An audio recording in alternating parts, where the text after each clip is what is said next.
Martineau. L'opinion populaire. On sait qu'il y a beaucoup de vedettes qui ont appuyé les candidats américains au cours de la campagne. En fait, la candidate surtout, là. Est-ce que ça fait vraiment une différence? On va en parler avec Éric Blais, président de Headspace Marketing. Bonjour, Éric Blais. Bonjour, M. Martineau. Bonjour. Alors, Maximile Sayer, l'excellent journaliste recherchiste de l'émission, m'a montré un texte du Globe and Mail qui disait non seulement ça n'a pas aidé Kamala Harris, que Taylor Swift, puis George Clooney, puis Harrison Ford, puis etc. l'aient appuyé publiquement, ça a peut-être nuit. Parce que justement, ça l'a associé à une élite hollywoodienne, gonziliardaire, déconnectée du vrai monde. Qu'est-ce que vous en pensez? Écoutez, d'abord, je pense que les célébrités qui choisissent de s'impliquer en politique devraient reconnaître qu'ils sont peut-être mieux habilités à nous vendre des trucs qu'à nous inciter à voter. Je dis ça parce que il n'y a pas de doute que dans mon métier, que ce soit au Québec ou au Canada anglais, aux États-Unis, c'est évident quand on regarde des marques comme Gatorade et d'autres, là, que ce soit des montres aussi dans le luxe et tout ça, les célébrités ont un impact. Il n'y a pas de doute. Oui? Ça a été encore, là, pour vendre des bébelles. Oui, produits et services. Ceci dit, on peut parler, par exemple, rapidement du Super Bowl, où on a une orgie de célébrités. C'est rendu quasiment la technique utilisée par plusieurs grandes marques. On bâtit un message publicitaire, puis on met le maximum de célébrités, les Jennifer Aniston qui s'enfargent avec George et tout ça, là. Donc, on crée peut-être un peu trop de bruit célébrité. Pour revenir à votre question au niveau de la publicité électorale, pas de la publicité électorale, là, mais des campagnes électorales et de l'implication des artistes, absolument. L'angle qui est mentionné dans le papier du Globe and Mail, là, c'est tout à fait vrai que ces gens-là, ils sont perçus comme ayant des opinions. Oui, c'est des influenceurs, c'est des gens comme je disais, qui peuvent nous inciter à acheter ou à adopter des tendances, etc., des lifestyles. Mais ça ne fait pas des experts politiques, de un. Ils n'ont pas la réalité du terrain que bien des électeurs vivent. Donc, ils sont un peu, en bon français, disconnectés, là. Et, comme vous le disiez, ils sont perçus comme étant, faisant partie de l'élite. L'élite, justement, le mouvement MAGA tend à rejeter. Et c'est ce qui s'est passé ici. Par contre, il y a, en anglais, on dit « the elephant in the room ». Alors, la Taylor Swift in the room, quand même, ça, c'était majeur. Tu sais, c'est pas comme... On s'attend à ce qu'Oprah fasse quelque chose, Harrison Ford fasse quelque chose, George fasse quelque chose. Mais Taylor Swift qui décide, alors qu'elle est quand même une star planétaire aux États-Unis, de risquer un certain capital en ayant un point de vue politique comme ça, c'est quelque chose qu'elle a souvent hésité à faire, mais récemment, elle se prononce. Le problème avec Taylor, c'est que en bout de ligne, elle est attrayante à bien des gens, mais pour ce qui est de ce qui a mis probablement Trump au pouvoir à nouveau, ce sont les Latinos, ce sont les hommes noirs, ce sont des segments qui sont pas nécessairement des Swifties. Hein? Exactement. Alors, ça a peut-être, dans ce sens-là, ça a peut-être nuit. Je pense qu'il y a bien des vedettes hollywoodiennes qui sont silencieuses depuis 48 heures, là, depuis 36 heures, qui doivent commencer à se questionner sur, justement, leur capacité à influencer le vote, puis peut-être faire la promotion du civisme, encourager les gens à s'impliquer, à voter. Aller voter, c'est ça, mais tout à fait. Un des search words sur Google, c'est « Did Biden drop out ?» C'est quand même effarant là, de penser qu'il y a des Américains hier qui se demandaient « Écoute, comment ça se fait que c'est pas Biden qui est... » Alors, ça démontre à quel point c'est pas tout le monde qui est un malade de politique et qui suit tout ça de très près. Moi, j'aurais aimé ça, effectivement, voir, mettons, quelqu'un qu'on associe aux démocrates, une vedette, puis une vedette qu'on associe aux républicains, les deux ensemble, qui disent l'important, c'est d'aller voter. Là, je pense que là, il y aura un poids là-dedans. Là. Votez pour qui vous voulez, mais sortez puis allez voter. Ça va être un message intéressant. Alors, je pense que les vedettes ont justement ce pouvoir d'influence-là, de mobiliser les gens, de s'impliquer en termes de civisme ou d'autres causes. Mais de là à faire une politique partisane, à moins que ce soit des gens, là, tu sais, je suis allé voir Bruce Springsteen à Montréal, au Centre Bell la semaine dernière. Chanceux. Ben oui, mais il a simplement dit, nous, Américains, on fait face à une décision importante, et voici une chanson là, très poétique à propos, bon, c'était pas vraiment politique ce qu'il faisait. On le sait tous qui est impliqué, puis qui a été à différents rallyes des démocrates, qui a appuyé Kamala Harris, mais il a choisi, à un moment où il nous chantait 25 chansons pendant 3 heures, de respecter son art puis de pas faire un discours politique, disons. Je pense qu'il va avoir justement un peu une remise en question. Là, oui, je pense, là, c'est les Oscars bientôt, là, puis oh mon Dieu, là, ça va être le festival des vedettes qui vont faire des discours politiques en allant chercher leur trophée. Puis je pense que c'est pour ça, entre autres, que les Oscars, les cotes d'écoute baissent d'année en année quasiment parce qu'on n'est plus capable d'entendre ça.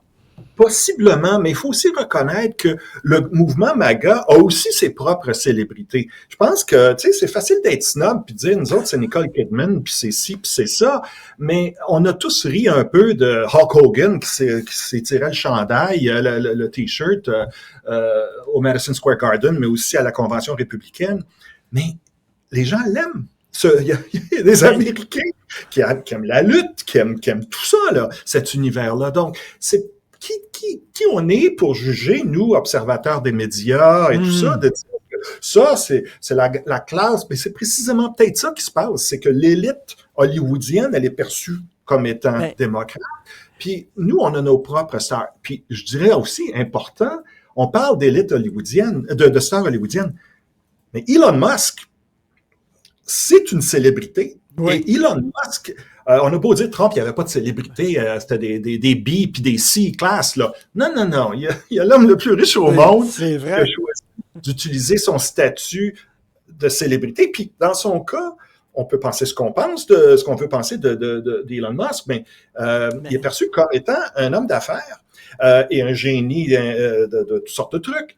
Et dans le discours, le narratif de Donald Trump, qui était en bout de ligne, même s'il a parlé, on l'a accusé de racisme et tout ça, puis il a parlé beaucoup d'immigration, mais en bout de ligne, son message, c'est un message économique.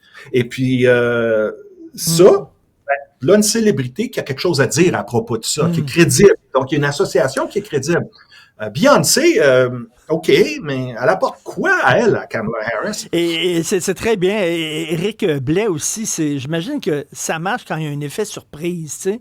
Moi, de savoir que, mettons, Ellen DeGeneres ou Harrison Ford appuient Kamala Harris, je ne suis pas tombé en bas de ma chaise. Là. Je me suis pas dit, mais voyons donc, Harrison Ford, non. Mais mettons, s'il y avait une vedette là, qu'on associait à la gauche, puis qui sort, puis qui dit, moi, j'appuie Trump, attends une minute, là, ça a un impact, là, ça a un effet.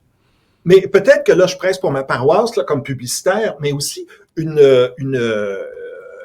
qu'on décide d'endosser ou de supporter un candidat, puis que ça soit paru dans les journaux, expliqué dans les journaux, puis qu'on fait peut-être une petite déclaration ici et là à un journaliste, ça, c'est une chose. Mais on a vu dans le passé des publicités très, très bien ficelées, où là, on voyait les célébrités qui nous expliquaient leur choix ou qui nous expliquaient les enjeux, puis on utilisait quasiment les célébrités comme porte-parole publicitaire pour un message politique. Ça, c'est un autre truc. On n'a pas vu ça cette fois-ci. On a vu cette espèce d'avalanche là, de célébrités qui sont prononcées, LeBron James et bien d'autres, mais c'est, tu sais, en publicité, il faut qu'il y ait un message, il faut qu'il y ait une cohérence, il faut qu'il y ait une continuité. Et là, je pense qu'on ne l'a pas vraiment exploité, l'aspect célébrité. Ceci dit, il reste que je pense que ça va avoir une sérieuse remise en question. Là. Est-ce que ça marche des publicités électorales, des publicités politiques, là?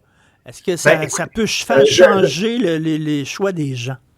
On pourra en parler pendant 3 heures. On n'a pas 3 heures, mais écoutez, est-ce que ça marche? Ça marche, mais il faut penser autant en termes message qu'en termes médias, poids médias et plateformes médias utilisées, réseaux sociaux, télévision et tout ça. Aux États-Unis, ce qu'on vient de voir, c'est vraiment un déluge de publicité et je crois que ce qu'on voit, c'est une évolution qui a commencé il y a un bon bout de temps, mais là, on en a vraiment vu la démonstration. On est passé d'une approche quasi artisanale où là, il y avait des publicitaires chevronnés qui comprennent puis qui développent des beaux messages bien ficelés. Il y en a pas tant que ça, mais ils sont clés et puis ils captent vraiment l'imagination. Là, on est rendu dans une approche industrielle.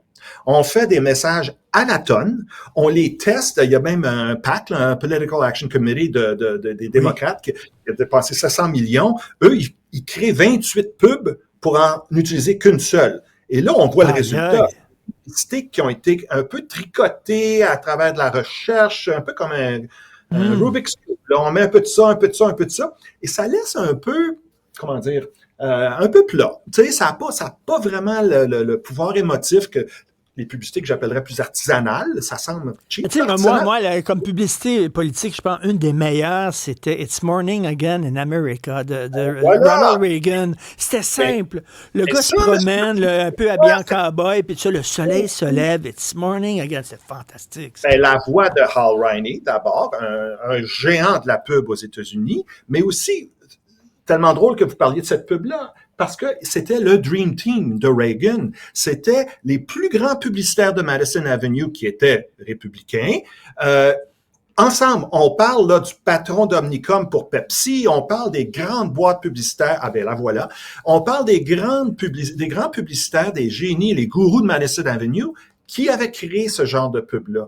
Mais là, ce que vous montrez, là, on n'a pas vu ça vraiment dans la dernière campagne. Ce qu'on a vu, c'est en fait, le résultat du monde dans lequel on vit maintenant comme publicitaire, les mesures, les testings, l'efficacité et tout ça. D'un point de vue média, c'était des dépenses jamais vues, mais à un moment donné, il y a un effet de